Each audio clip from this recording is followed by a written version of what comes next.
எனக்கு என் மைண்டு எல்லாமே எனக்கு மைண்டு நானும் அழைச்சிக்கிட்டு இருக்கு மாதிரி அலைகிறேன்.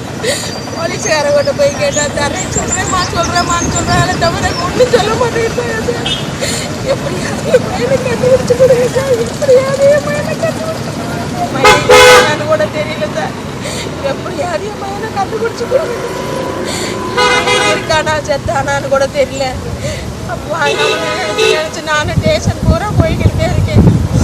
டவுன் ஸ்டேஷன் போனேன், அங்கே எஸ்பி சார்ட்ட போனேன், டிஎஸ்பி சார்ட்ட போனேன். எல்லாருமே சொல்கிறாங்களே தவிர இது வரைக்கும் ஒன்றும் சொல்லி கொடுக்கல. 7 வருஷம் ஆச்சு சார். என் பையனை கண்டுபிடிச்சே கொடுக்கல. என் பையனை எப்படியாவது கண்டுபிடிச்சி கொடுங்க. என் பையன் இருக்கேன்னு சொல்லுங்க, இல்லைன்னு சொல்லுங்க, எதையாவது ஒன்று சொல்லுங்க. நானும் பைத்தியம் மாதிரி சுற்றிக்கிட்டு ஒவ்வொரு ஸ்டேஷனாக ஒரு நடவடிக்கை எனக்கு எடுக்கல சார். எப்படியாவது கண்டுபிடிச்சி கொடுங்க. என் பையனை எப்படியாவது எனக்கு கண்டுபிடிச்சி கொடுங்க. சிவகங்கை சமத்துவரத்துலேருந்து பேசுகிறேன். என் பேர் காவேரி. என் வீட்டு நம்பர் 66. என் மயனை 2018 காணாமல் போயிட்டேன். 7 வருஷமாக நானும் போலீஸ் ஸ்டேஷனில் கம்ப்ளைண்ட் கொடுத்துக்கிட்டு எஸ்பி சார்கிட்ட டிஎஸ்பி சார்கிட்ட எல்லாத்தையுமே கம்ப்ளைண்ட் கொடுத்துட்டேன்.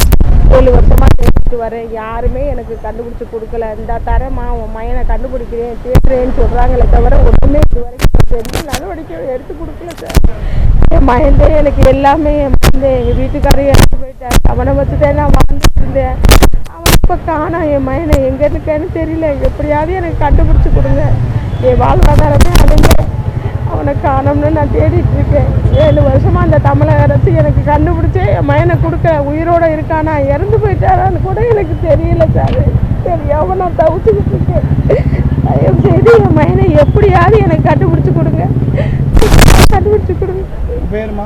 என் பேர் காவேரி. பையன் பேர்? என் பையன் பேர் உமேஷ் பாரதி.